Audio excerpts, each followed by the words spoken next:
आए बड़े प्यार करने वाले, तुम्हें पता भी है मेरे एक दिन का खर्चा कितना होता है? तुम जितना कमाते हो ना, उससे 10 गुना ज्यादा मैं एक दिन में उड़ा देती हूँ। अफोर्ड नहीं कर पाओगे तुम मेरा खर्चा। और वैसे भी तुम्हारी औकात से बड़े मेरे ड्रीम्स हैं, तो प्यार का तो सोचना भी मत। आइंदा से अपनी शक्ल मत दिखाना मुझे, और मेरा पीछा तो बिल्कुल मत करना। आप अपने घर में शायद आराम से बैठे होंगे, लेकिन आपको पता है इस दुनिया में ऐसे लोग भी हैं जिनको घर तो क्या एक वक्त का खाना भी नहीं मिल पाता है। उन्हीं में से एक हूँ मैं। लेकिन मैं हमेशा इस तरह नहीं रहना चाहता। मैं चाहता हूँ कि मेरी भी एक अच्छी नौकरी हो, मेरी फैमिली खुश हो, हम खुश हो। वो कहते हैं ना, जिंदगी में कोई एक ऐसा शख्स आता है जिससे आपको बेइंतहा मोहब्बत हो जाती है। मेरी भी लाइफ में एक लड़की आई जिससे मुझे बेइंतहा मोहब्बत हो गई।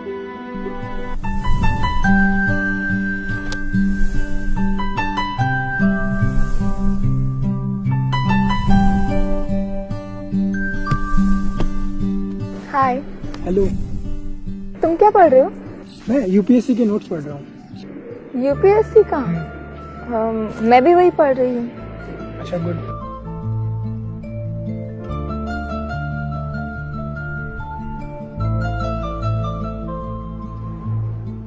एक्चुअली मुझे एक क्वेश्चन में डाउट था, तुम्हें ये क्वेश्चन आता है? हाँ, शायद। उसे क्वेश्चन समझ नहीं आ रहा था, लेकिन मुझे ये समझ नहीं आ रहा था कि वो स्माइल क्यों कर रही है। वो मुझे देख के स्माइल कर रही है या मेरे लिए स्माइल कर रही है, ये मैं समझ नहीं पा रहा था। कहीं ना कहीं वो फीलिंग आ ही जाती है प्यार वाली। आपको भी तो ही होगी ना कभी ना कभी। कभी कभी पढ़ते हुए बहुत भूख लग जाती है, लेकिन जैसे ही मैं अपने पर्स की तरफ देखता हूँ मेरी भूख मर जाती है। सोचता हूँ भूख लगी ही नहीं है मुझे, भगवान जी ने आखिर खाना बनाया ही क्यों? और अगर खाना बनाए तो हमें देते क्यों नहीं है? हम दिन भर इतनी मेहनत करते हैं, पूरा दिन मैं यहाँ बैठा रहता हूँ, फिर भी मुश्किल से 2-3 लोग आते हैं।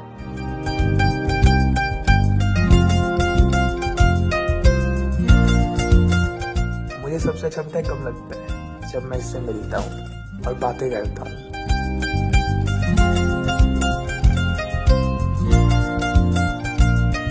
और ये जो प्यार से देख के स्माइल करती है ना, तो मानो दिल को बहुत ठंडक मिलती है। ऐसा लगता है किसी ने दिल पे बर्फ रख दिया हो।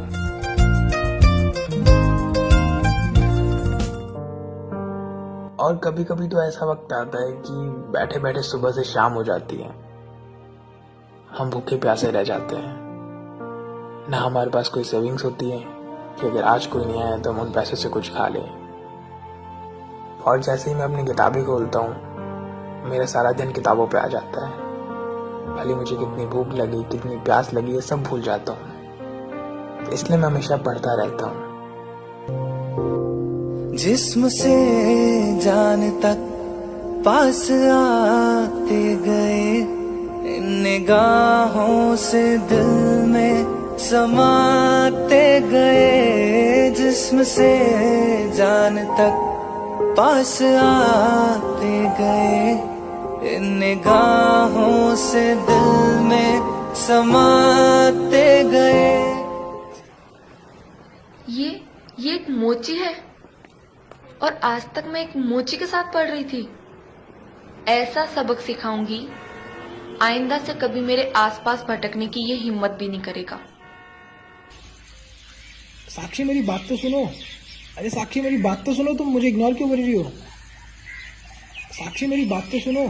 साक्षी, मेरी बात तो सुनो।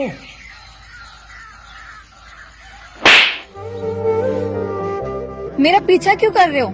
शर्म नहीं आती है तुम्हें? लेकिन साक्षी, हम तो प्यार करते हैं ना। कौन सा प्यार? मैं तुमसे कोई प्यार नहीं करती हूँ। और जो 2 दिन तुमसे हंस के बात कर लेना, उसे प्यार तो बिल्कुल मत समझना। मुझे सिर्फ तुमसे पढ़ना था, इसलिए तुमसे प्यार से बात की। तुम्हारी नॉलेज अच्छी है इसलिए, और ऐसा कुछ भी नहीं था। ओके? और तुमने मेरा हाथ कैसे पकड़ लिया? तुम्हारा लेवल देखो और मेरा लेवल देखो। तुम मेरे लेवल के नहीं हो। आए बड़े प्यार करने वाले, तुम्हें पता भी है मेरे एक दिन का खर्चा कितना होता है? तुम जितना कमाते हो ना, उससे 10 गुना ज्यादा मैं एक दिन में उड़ा देती हूँ। अफोर्ड नहीं कर पाओगे तुम मेरा खर्चा। और वैसे भी तुम्हारी औकात से बड़े मेरे ड्रीम्स हैं, तो प्यार का तो सोचना भी मत। आइंदा से अपनी शक्ल मत दिखाना मुझे, और मेरा पीछा तो बिल्कुल मत करना। आई बात समझ में? आके बसी है वो मेरे मन में, उसकी कमी जीवन में वो दूर है मेरी नजर। मुझे कल की बात बहुत बुरी लगी, क्यों से मैं लेकिन इस बात से मैं परेशान नहीं हूँ, क्योंकि 10 दिन बाद मेरा एग्जाम है और मुझे उसकी तैयारी करनी है।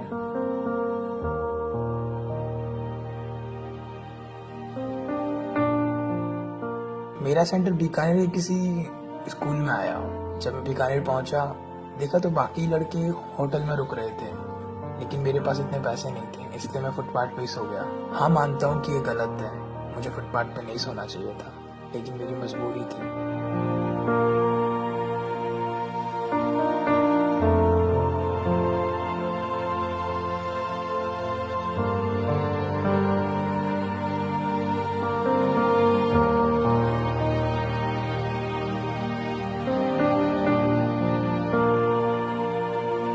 और जब आप टेबल पे बैठ के अपने क्वेश्चन पेपर को देखते हैं और अपने पेपर को सॉल्व करते हैं तो सब कुछ आप भूल जाते हैं। बस आपको एक ही चीज दिखाई देता है, वो है आपका क्वेश्चन पेपर। आपका पूरा फोकस वहीं रहता है, ना घड़ी पे, ना किसी भी शख्स पे।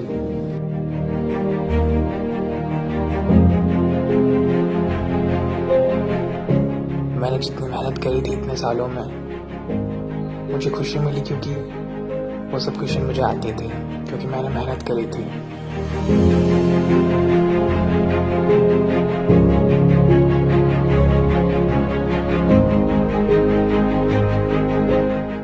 अगर आप भी मेहनत करके एग्जाम देना चाहते हैं तो आपको भी बहुत खुशी मिलेगी एग्जाम हॉल में।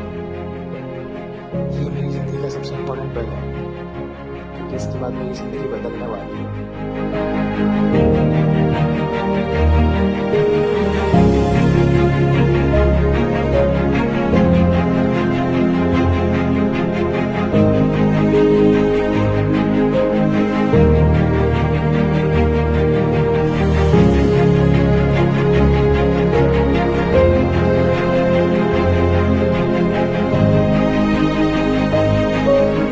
कुछ सालों के बाद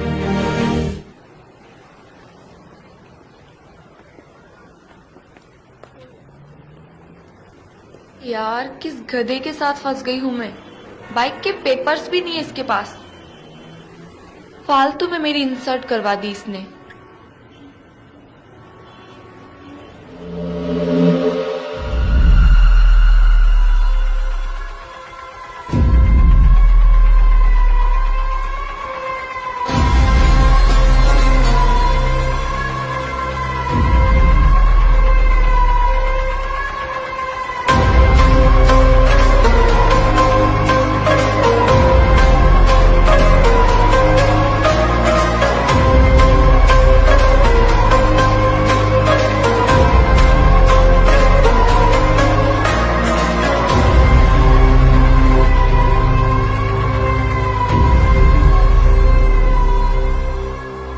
अरे, ये तो कोई बड़े ऑफिसर हैं। एक काम करती हूँ, इनके पास जाकर इनसे ही हेल्प मांग लेती हूँ।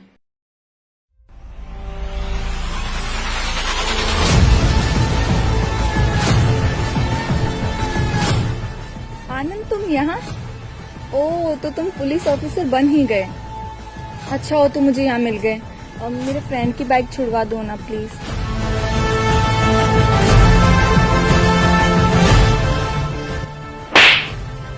तुमने मेरा हाथ कैसे पकड़ लिया? तुम्हारा लेवल देखो और मेरा लेवल देखो।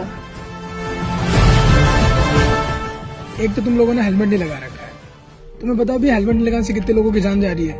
गवर्नमेंट बोल बोल के थक गई, हेलमेट लगाओ, और तुम लोग तो समझोगे नहीं। और ऊपर से चोरी की बाइक और है। ना तो तुम्हारे पास आरसी है, ना कोई तुम्हारे पास कागज होगा। इस बाइक को मैं छुड़वा दूं? ये पॉसिबल नहीं। क्यों? तुम तो मुझसे प्यार करते थे ना? मैं तुमसे प्यार करता था, करता हूँ नहीं। और वैसे भी तुम जैसी लड़कियों से कौन प्यार करेगा? एक नंबर की मतलबी होती है। बिना हेलमेट, बिना सेफ्टी के बस बाइक पे इधर उधर घूमते रहते हो तुम लोग। तुम्हें पता भी हर साल रोड एक्सीडेंट में कितने लोग अपनी जान खो देते हैं? तुम्हें तो ये बात पता होगी नहीं, क्योंकि तुम लोग तो अपने पेरेंट्स को बिना बताए घूमते रहते हो। 2019 के हिसाब से लगभग 60,000 लोग रोड एक्सीडेंट में अपनी जान गंवा चुके हैं। और अपने पेरेंट्स को अपने बच्चे खोने पड़ते हैं। छोटी सी उम्र में अपनी जान खो देते हैं बच्चे। लेकिन तुम लोग तो ये बात समझोगे नहीं, क्योंकि पढ़ाई लिखाई की उम्र में तुम लोग तो घूमते फिरते रहते हो, अपने करियर पे फोकस करते नहीं हो। एक्चुअली तुम्हारे मम्मी पापा को तुम पे ध्यान देना चाहिए कि बच्चे क्या कर रहे हैं, कहाँ जा रहे हैं, किसके साथ घूम रहे हैं। लेकिन क्या करे, पेरेंट्स को तुम लोग बेवकूफ बनाते हो। हाँ बहुत देखे तुम जैसे पुलिस ऑफिसर एक नंबर के रिश्वतखोर होते हो। क्या कहा तुमने? तुम मुझे रिश्वत दोगी? तुम जैसी लड़कियों को मैं जानता हूँ अच्छे से। भोले वाले लड़कों को अपने जाल में फंसाती हो, प्यार के नाटक करती हो और झूठे प्यार के वादे करते हो, और जब काम हो जाता है तो ब्रेकअप कर लेती हो। एक्चुअली क्या है ना, तुम जैसे लोग कभी भी सच्चे प्यार को नहीं समझ सकते हो, बस अपने काम से मतलब रखते हो।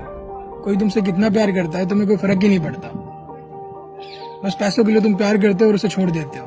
और तुमने क्या कहा था कि अपनी शक्ल कभी मत दिखाना, लेकिन आज मैं तुम्हें कहता हूँ मैं तुम्हारी शक्ल कभी नहीं देखना चाहता। आई बात समझ में?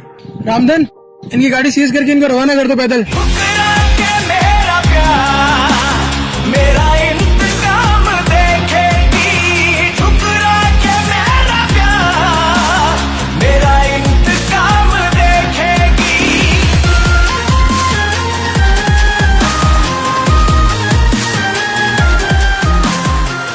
इस वीडियो में काफी सारे इंपॉर्टेंट मैसेज थे। उन्हीं में से एक इंपॉर्टेंट मैसेज ये है कि हार्ड वर्क। अगर आप किसी चीज के लिए हार्ड वर्क करते हो तो आपको आगे बढ़ने से कोई नहीं रोक सकता है।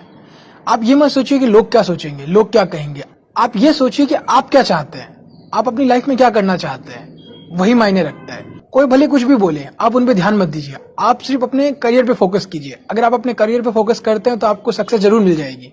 और साथ ही मैं ये कहना चाहता हूँ कि अगर आप किसी से प्यार करते हैं तो उसके साथ टाइम पास मत कीजिए, क्योंकि अगर आप किसी के साथ टाइम पास करते हैं तो उसकी पूरी जिंदगी खराब हो जाती है। क्योंकि आपका पार्टनर आपसे सच्चा प्यार करता है और आप उसे टाइम पास करके छोड़ देते हैं तो उसकी पूरी जिंदगी आपकी वजह से खराब हो जाती है। तो कभी भी किसी भी लड़के या लड़की के साथ ऐसा ना करें। कमेंट करके बताइए कि आप किस चीज की तैयारी कर रहे हैं और आपके साथ ऐसा सिचुएशन हुआ है कि आपके लवर ने या फिर आपके पार्टनर ने आपको छोड़ दिया हो या फिर धोखा दिया हो। तो आप कमेंट करके बताइए, चाहे वो लड़का हो चाहे लड़की, कोई भी आप कमेंट करके बता सकते हैं। मैं आप लोगों के कमेंट पढ़ रहा हूँ, तो जल्दी से कमेंट करके बताइए। और अपने पेरेंट्स की रिस्पेक्ट कीजिएगा, क्योंकि वो आपके लिए इतनी मेहनत करते हैं, इतना सब कुछ करते हैं, आपके लिए सेक्रीफाइसेस करते हैं, फिर भी अगर आप उन्हें हर्ट करते हैं तो उन्हें कितना बुरा फील होता होगा। तो कभी भी आप अपने पेरेंट्स को हर्ट मत कीजिएगा, उन्हें हमेशा प्राउड फील करवाइएगा, क्योंकि अगर आप उन्हें प्राउड फील करवाते हैं तो उनको बहुत खुशी मिलती है।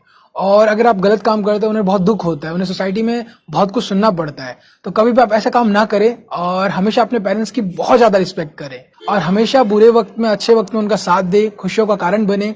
और अगर आप लोगों को वीडियो अच्छी लगी है तो लाइक करें, सब्सक्राइब करें और शेयर करें। हमेशा ऐसे मुस्कुराते रहिए, खुश रहिए और थैंक यू।